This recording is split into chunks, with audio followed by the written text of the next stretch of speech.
welcome back to another episode of the Pin High podcast presented by Pin High Media. This week, we're going to be talking about Hudson Swafford. I mean Harris English. I mean Pat Desire. I mean Hudson Swafford's win at the American Express, a trip down to the PGA Show in Orlando, Florida, and a preview of the Farmers Insurance Open at Torrey Pines. So let's get into it.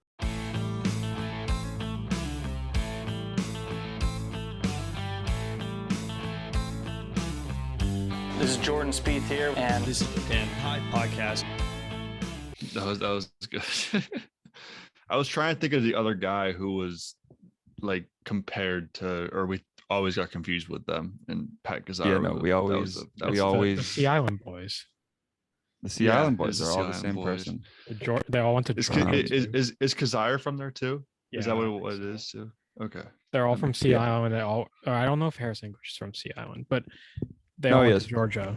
Yeah. So the Isle. Yeah, that's what I was gonna ask next if they all went to Georgia too. That's funny. Yeah. Anyway, let's get inside the ropes.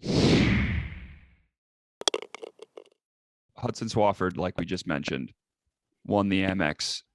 And I did say earlier in the day in our group chat, I was looking at the board. I was looking at guys kind of who are towards like the 6, 7, 8 range on the leaderboard, because guys like Lee Hodges and Tom Hoagie were the top. Like, they're not good at closing on Sundays because they don't do it that often. So I said, watch out for Hudson Swafford. He was like 12-1 at the time. I was just like, look out for him. Yeah, when you were looking at the names on the leaderboard, like you said, like the guys who were kind of on track there were not really closers. And like, I mean, you've seen Hudson Swafford, that's now his 3rd win on tour. He's actually won this event before. It kind of just made sense. I mean, Brian Harman, I like Brian Harman, but he ran out of holes. Oh, Brian Harman. Same thing happened to Molinari, kind of ran out of holes. Zalatoris as well. So, yeah, I mean, when you're looking at the names, Hudson Swafford kind of seemed like the most logical guy. And I will say, tournament. Go ahead. Hudson Swafford's other win, I randomly know this, was at the Rocket Mortgage Fest. Sure about that? I thought that was the Punta Cana. It was a really irrelevant event. Career Builders Challenge 2017, which is this event. Punta Cana and American Express. Those are his 3 wins. Well, I guess in the Punta Cana, I remember I put Hudson Swafford in. Barely know who he was at the time, and winning. So I guess it wasn't the Rocket Mortgage. Huh. Yeah, give or take. Anyway. Again, these are like some of those tournaments that are just kind of irrelevant. And they all exactly they blend together a little bit. I mean, whatever. The Amex is kind of turning into one of those tournaments in a way. I mean, I kind of wanted to mention that. John Rahm. Well, yeah. So John Rahm was awesome. like he was not happy about it. I mean, obviously they play on 3 different golf courses. The stadium course is the best one. Like the final day, there was, you had to hit some shots on the final day. But like when you're playing La Quinta, that is a pitch and putt for the pros. They all go like 10 under on that course. And I mean, John Rahm coming off that course, I won't say the direct quote because it's a little explicit, but he pretty much said along the lines of, it's a putting contest. Like, there's nothing really, like the course is too easy. So stupid. Yeah. So, yeah, it's dumb. Yeah. And like he said that, like he wasn't on camera, but like he was obviously knew there was a camera around when he said that. So, and just like in general, it's hard to follow on TV when they're playing on 3 different courses. The first 3 days, La Quinta does not need to be on the PGA Tour. Like they don't need to be playing that course. Even the tournament course is not that hard. The stadium course is interesting because it's a Pete Dye. It's a little bit similar to Sawgrass in a way, just kind of out west. There's some shots that you have to hit, but this tournament is like slowly going towards the bottom of my list here. If the stadium course held all 4 rounds, do you think what do you think the winning score is at? So what we're at, minus 23. Yeah. High teens, 16, 17, maybe 16, 15, because everybody goes like 5 or 6 under on La Quinta. So at least, yeah, how it works. Yeah. Mm-hmm. Yeah, I mean, it's hard to watch the tournament like that because it's just inconsistent with what you're watching, and you don't really like. One of the best parts about watching a tournament is knowing the holes, and when there's 3 different courses, and one of them is just easy. It's like you look forward to watching how different guys do on the holes, and you're like looking forward to them getting to that hole, and you just it kind of gets all washed away when it's all 3. And like I completely agree with that. Like especially at the majors, like I know it's different than major, but you watch all week and say like, oh, when they come to this hole, it's gonna matter a lot. And you could show me a random picture of a hole beside 17 at this golf course and say like, all right, what hole is this? And I would not be able to tell you. Granted, I didn't watch much of it, like just in general, but like there's no I know there's like celebrities playing in these, and like it's all about money at this point, but playing three different courses, one, and like it's just it They makes do it even for the like pro luck am, of, yeah. yeah, they do, but like even for like the luck of the draw, like you could get a great scoring day on the easiest course and then like a super hard scoring day on the uh hardest course, or vice versa. And it's like it almost the draw almost matters that much in terms of which course you're playing each day. And like the cut on Saturday is weird. It's just a weird tournament all around. And like I said, the only hole you really know from that course, or any of the courses there, is the 17th with the island green. That's it. Yeah, exactly.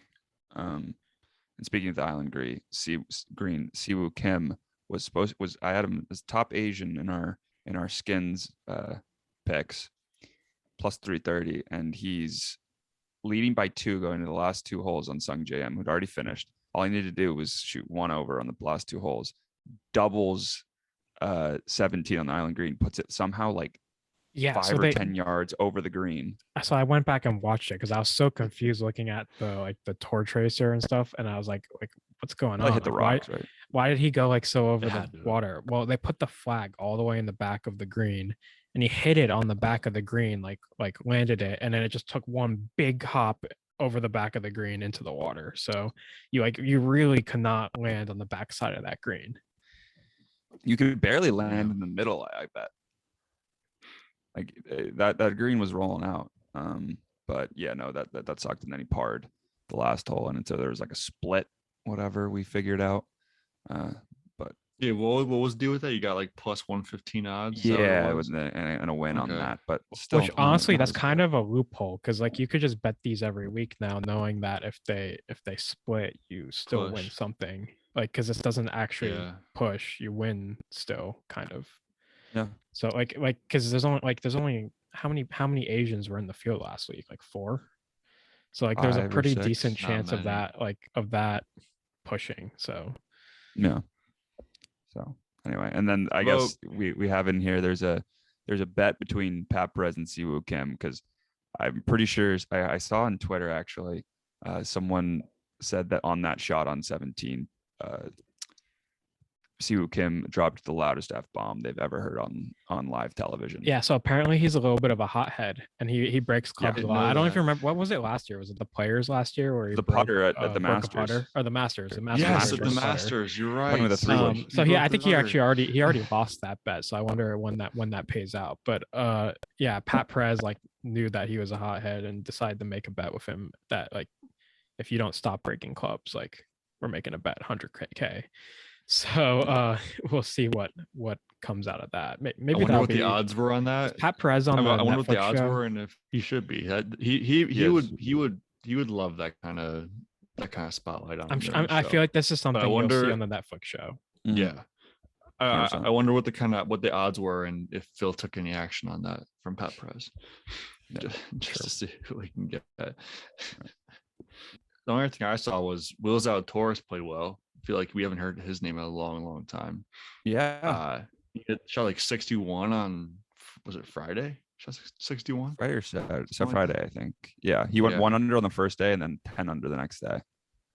Yeah, and he lengthened his driver and was second in the field in driving distance, I think, of the whole week.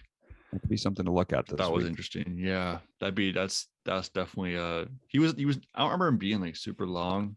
Do you know Back what he when he was in at the putting? Masters. Um, Was strokes game Was worth it- in putting? yeah. 'Cause I'll if look. if you can get that stat somehow, he could be someone to look at this week, and we could go over Definitely that in could. skins. He was negative 0.74 stroke game putting, 1.4 strokes gained approach, 1.84 strokes gained approach, 0.86 strokes gained off the tee. Not super.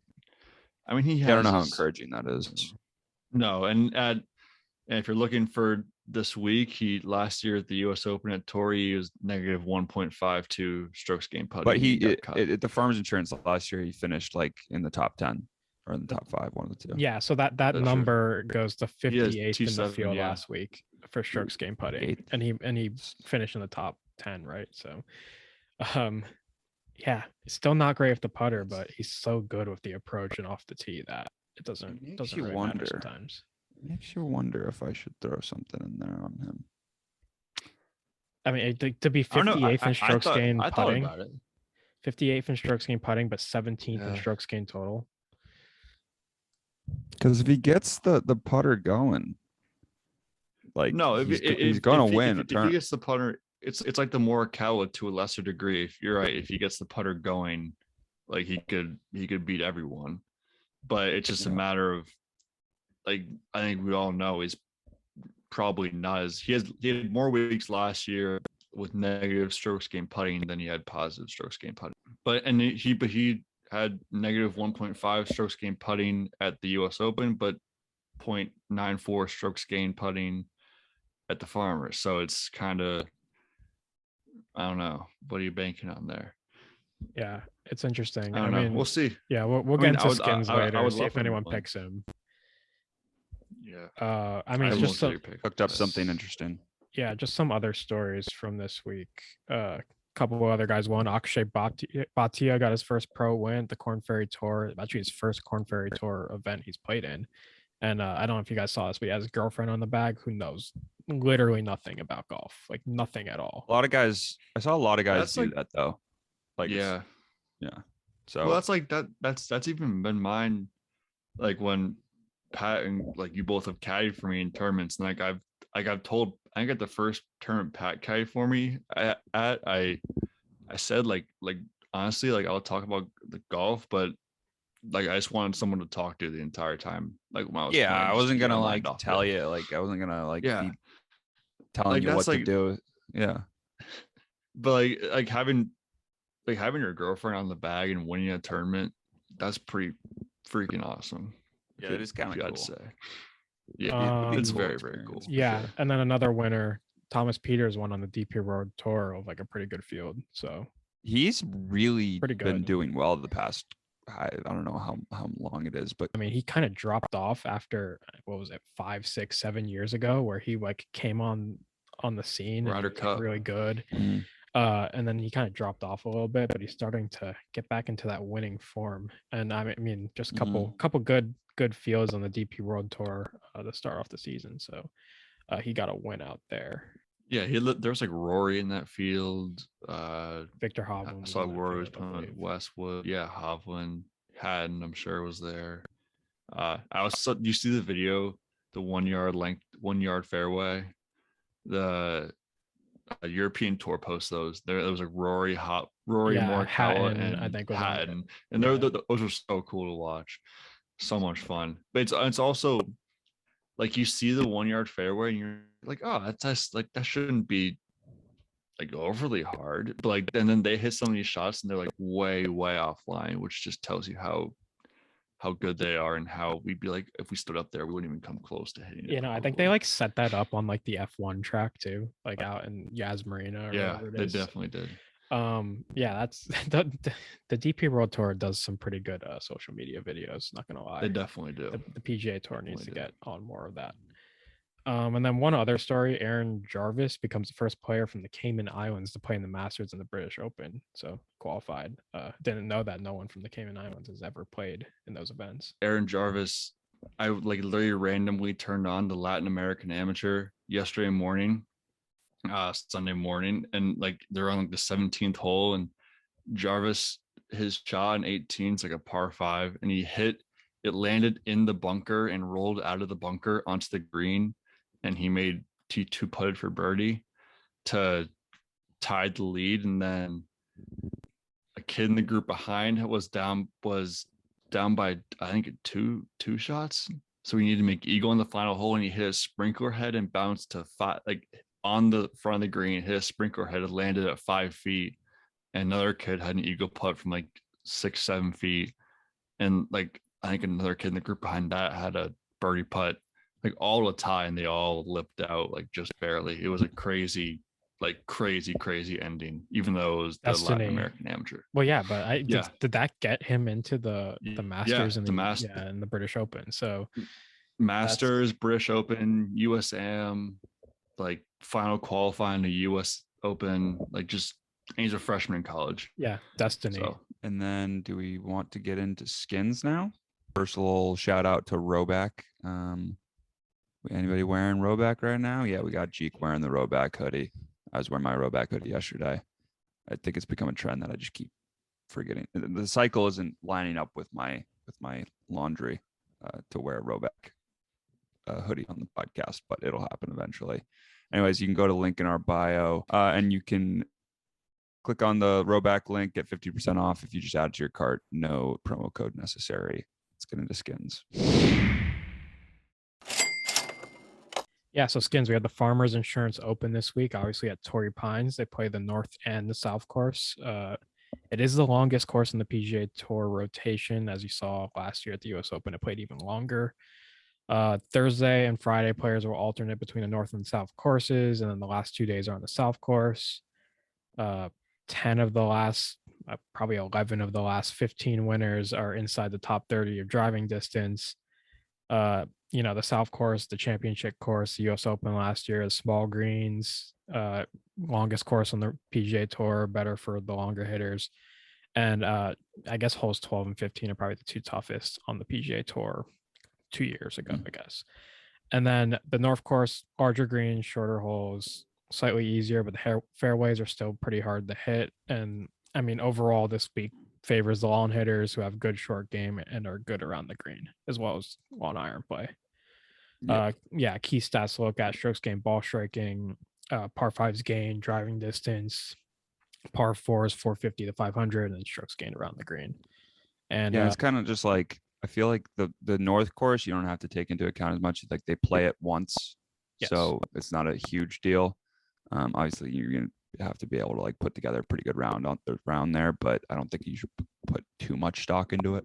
And whatever, I wouldn't put too much into like driving distance as well. I mean, obviously it's a factor, but like guys who have good lawn iron play or good like stroke gain around the green, short game, can also win. Like that's a different way to win this event. I mean, Patrick Reed did it last year. He's not the longest hitter, but he has really good short game and lawn iron play. Mark Leishman, Justin Rose also won this event. Jason Day's won it a couple times. John Rahm. So there's different formulas to win this event for sure. Definitely.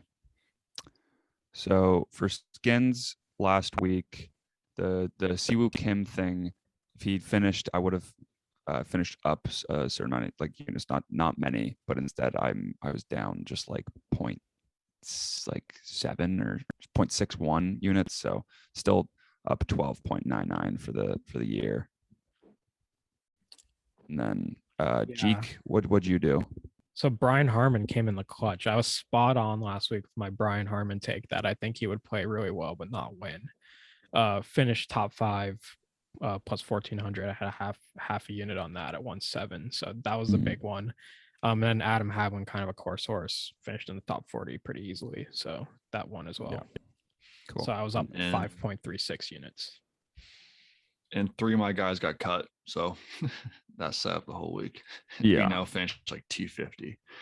So that was tough. I literally the first day I saw that, like, I think all of them were over par at one point, and they're all, I think the Finau was the best, and he was tied for like 105th. Yeah, no, Matthew Wolf. Awesome. Matthew Wolf's like was really let down last week. He was like supposed to play well in this event, and he started on the stadium course and just got destroyed the first day and couldn't come back from it. Oh, so who has the honors this week? I guess Jeek, probably. Jeek, then me, then Trev. Yep. So I'll start off with my winner pick. I'm going to pick Sam Burns outright. He's plus 2,000. I have half a unit to win 10 on that. You know, I really like his overall game. He's in the top, I think, 10 right now in strokes gained approach. He hits the ball out there a little bit, not the longest on tour, but still long enough to win at this golf course. And I think he just like really fits the formula of a guy who might win at this course. You know, a Xander Schauffele also fits that formula, but Sam Burns had a little bit more value, so I went with that. Another guy like Daniel Berger, top 20, he's plus 100, 1 unit to win 1 unit. He hasn't played this event like in a while. Doesn't really have a lot of great course history either, but again, really good long iron player and a good short game kind of around the greens. So I'm gonna stick with the Daniel Berger top 20. We're gonna exploit the nationality props again. I'm gonna go Sunjae M as a top Asian this week. He's plus 225, which is pretty good value, probably because Matsuyama's in the field. I think it's a 2-horse race between him and Matsuyama this week. Who's going to be the top Asian? On the sexiest golfer in golf, or whatever you want to call him. But yeah, I have 1 unit to win 2.25. I just really like the value on that. Kind of in a matchup with Hideki Matsuyama. And then I'm going to go with a tournament 3-ball again. So I'm going to pick Mark Leishman plus 170 over Scheffler and Finau. Finau played awful last week. I do like Scheffler, but Mark Leishman has won this event before. It's plus 170, so I'll go 1 unit to win 1.7 there. And then I'm going to go with Max Homa, top 10, plus 700. Good value there. Have half a unit to win 3.5. I really like Max Homa this week. Like similar to Brian Harman last week. I think he's going to play well, but I don't think he's going to win. And then I'm going to close it out with no hole-in-ones. It's plus 140. I feel like when you get plus on a no hole-in-one bet, you kind of got to take it. So I have 1 unit to win 1.4. I feel like we haven't seen a hole-in-one in a couple weeks. So like it. So I'm going to start out with my first winner, Dustin Johnson outright plus 2,200. Got 0.5 units on that. He's kind of just like all around, like he's got everything, just like all the top players do. And they have 22 to 1 on a guy like Dustin Johnson's pretty good value in my opinion. And of course he's got the driving distance. Sam Burns is my second one, 20 to 1, 0.5 units on that as well. You know, driving distance. He's good long iron player, pretty good putter. So I'm going with him. Dustin Johnson, top 20, same reasons. I got 1.5 units on that. I really do think he's gonna play well this week. And then I have Christian Gesundheit, top 40, 1 unit to win 1 unit. It's just plus, it's like even money. And then I have Keith Mitchell, top 40, 1 unit to win 1 unit. And then I also have the Max Homa 0.5 to win 3.5, top 10. All right. I will start with Xander to win plus 1,400, 0.5 to win 7 units. I said at the end of the week last week, I said I might as well just pick Xander every week until he wins. And he missed a lot of cuts here before, but he played well. He finished top 10 at the US Open, finished T2 here last year as well. So, and he's from San Diego, so hometown medals. That's 1 unit, 0.5 units to win 0.5 units to win 7 units. John Rahm, top 5, plus 160, 2 units to win 3.2. I mean, the best player in the world at like his favorite course in the world. I like that. Hideki to win his group of Scheffler, DJ, Leishman, and Finau, plus 275, 1 unit to win 2.75. He's played well here before, and he's might be the hottest player in the field with 2 wins in his last like 3 or 4 starts. Bryson to win his group of Maverick McNeely, Sungjae Im, Taylor Gooch, and Corey Connors at plus 250. People forget Bryson was basically in contention to win the US Open last year until he collapsed on like the 13th, 14th hole. I guess 13. So he has played well here before. He knows how to play well here, and he's got the driving distance and the putting. And then my last pick is a three-man playoff plus 1,100, 0.5 units to win 6.5 units. I'm feeling some craziness. Hopefully Xander wins in the playoff. 3-man playoff to be exact. You know, I actually make like a birdie or eagle on the 18th hole. I actually bet the 3-man playoff last week. Like in like on the book. And before Hudson Swafford made that eagle, I was really liking my chances there for the 3-man playoff. Yeah. I mean, other than the eagle, I mean, didn't he get a birdie after that too, I think, but still. Yeah, but like there was like, what was it? A lot of guys. 10 guys within 2 strokes of the lead or something like that. I think it was like everyone was at 19. Yeah, It was there like was 19, 9. 20, and then like Swafford And was then at there was a couple 20. guys at 20. Yeah. But I was really liking that bet last week until the eagle. Yeah. So that's skins for this week. Let's get in the clubhouse real quick. Me and Trevor I'm actually leaving for the airport in like 40 minutes, going down to Orlando for the PGA Show. Trevor, do you know what the weather is going to be like tomorrow morning for our 7:12 a.m. tee time? I looked. It's going to be the 46 other day. degrees. That's like not much better than it is here. Not much better. That's awesome. Where are you guys playing? Kissimmee Bay Country Club was very Yes. cheap. Very cheap. But I'm sure it looks like it's still a good golf course. It's a par 73 I saw. Is it really? I think much so. much better than our par 70 Silver Mine Golf Club. Yeah, exactly. It also says at 1 p.m. there's a 50% chance of rain, so hopefully we avoid the. No, I think we're gonna avoid the rain. We'll be done before that, especially if we're just a twosome. But yeah, we will hopefully we just avoid the rain. So we will. what are we expecting here from the PGA Show in terms of content and what's going to be there? A lot of stuff. I mean, we might meet up with Marty Hackle. We're going to a media party on Tuesday night with Kevin Frisch PR. I'm sure. I know the Golfist. He said the Golfist guys he invited, so maybe we'll see Mike and Frank there.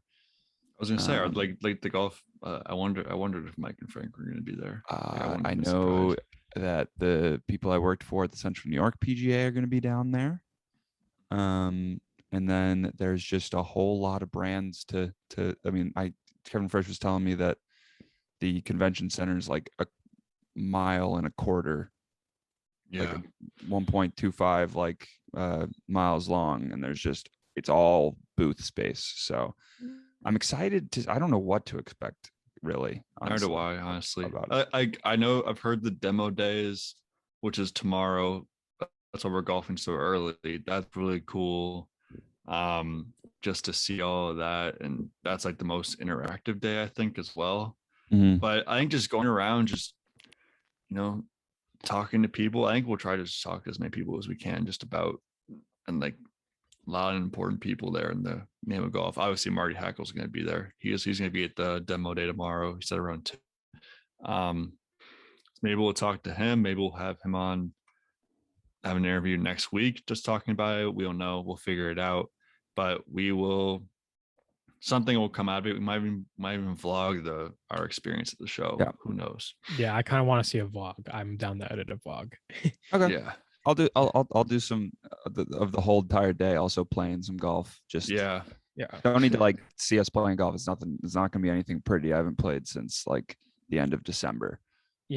So we'll see how this goes. If it's a good experience, maybe this will be a yearly Pin High podcast trip, and I will actually take off work because I'm kind of mad I missed out on this, but it's what I mean, at the same time though, we're also going down so that we can potentially also find some employment. So Pat's walking around with like a cardboard sign like, please employ hire me. Like hire me. Yeah. No, but I'm excited to see, like, we have an idea of like who we're gonna see down there, but honestly I think it's gonna be those one of those situations where you like meet some people you don't expect. We're just gonna like end up like clicking with some like random people, I bet, and just like on like demo day or whatever, and it'll be cool. Yeah, maybe we'll get some podcast guests. Yeah, maybe. Also, if anyone that listens to this, sponsorships. Yeah, if anyone that listens to this is there, hit the Instagram DMs. I'm sure the Rowback guys will have a booth. I don't know for sure, but I know. if I so, think, we'll I think, go I think by. Holderness and Bourne, I think, is supposed to have a booth down there. I saw. I had a phone The only call thing with that's- Alex Holderness once. Yeah, exactly. Yeah, but I think not a lot of the huge equipment brands aren't going to be there, unfortunately, just because of COVID. I think. But I saw think it's also Bridgestone just is like down there. they realized that they could sell, like they don't need to go to this to sell. Like, Yeah, I'm sure TaylorMade's already No, sold they out of don't. stealth driver. I was on the phone with the Kevin Frisch guy the other day, and he was saying it was just because, like Jeek said, they didn't go last year, obviously, because it didn't happen. And they Yeah. realized that they saved probably about $1 million not going down Wow. there, and their sales didn't change. So, but I'm yeah, sure no, I'm sure some of the stuff will still be there though. I'm sure you'll get to see the new Oh yeah, the new equipment and stuff. So I'm excited to see the new stealth. yeah. Hopefully we see that. That'd be really cool. But yeah, I say we basically game plan to just go around, mingle, talk about talk about what we do, talk about what they do. It'll be fun. yeah, and then Mhm. one more thing to mention, not about that, but this podcast is coming out on Tuesday. I don't know if we mentioned this, but this is gonna be a Tuesday podcast. The Farmers Insurance Open is actually Wednesday to Saturday, so you get to We did you get forget to to watch the mention that, NFL yeah. games on Sunday, which is good because the games this week were pretty crazy. So Crazy. Yeah, I think there's a very good reason as to why I was not watching any golf on Sunday, especially Sunday. Oh, definitely. Yeah. So yeah, no, we'll report back next week with who knows what. Honestly, there's a lot of stuff that could come out, or there's a lot of interview opportunities, maybe for the coming weeks, maybe not like directly next week. But yeah, enjoy the Farmers Insurance Open. We'll try to enjoy Orlando, even though the weather doesn't seem to be looking amazing. you know what, A better lot of than it rain, is here. but I was saying barely. like I either That's want what to I play. keep coming back to. I want it to be warm enough to play golf here or cold enough to go ice skating on the ponds. And it's not, it's neither. It's not warm enough to play golf, but it's also not cold enough to ice skate. So And there's just snow on the ground. Right. So We'll see yeah, how it I'm goes. excited. I'm excited for this round of golf tomorrow. First I am one too. in a little over 3 weeks, I'd say. How many strokes am I giving you? Are we playing a match? Yeah, I mean, we'll have to. What I'm probably going to play is like a 20 13 or handicap. 14, 15. We'll figure. Neither of us play much golf, so we'll adjust No. it too, maybe. But that's it for this week's podcast. Tune in next week for waste I do not management. know. No. Waste management. Oh, let's go. Waste No, management week it's next Pebble. week. It's Pebble. Pebble and then the waste Pebble. management. Pebble. Sorry. Oh, we got a Pebble. nice little string of tournaments here, so that'll be fun. We'll see you next week.